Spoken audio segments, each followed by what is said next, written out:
Hello guys, welcome back to my YouTube channel. In today's video, I'm going to show you JBL headphones not turning on. No matter how hard you try, sometimes the headphones won't turn on. You're really bothered by this issue. This problem can be caused by a variety of things, including poor charging, a broken power button, software bugs, or an old battery. First, you need to try this method.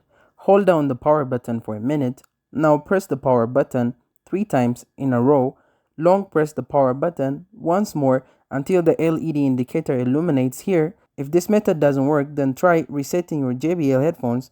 Reset your JBL headphones. If they still won't turn on, this issue could be caused by a software bug. Any bugs will be fixed by resetting the headphones and your device will turn on. Hold down the volume up and volume down buttons until the headphones turn on.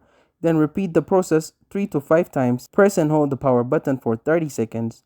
Fourth method, triple click the power key and hold for 30 seconds. This was all about how to fix the JBL headphones that won't turn on. Thank you guys for watching this video. If this video was helpful, don't forget to like and subscribe to my YouTube channel.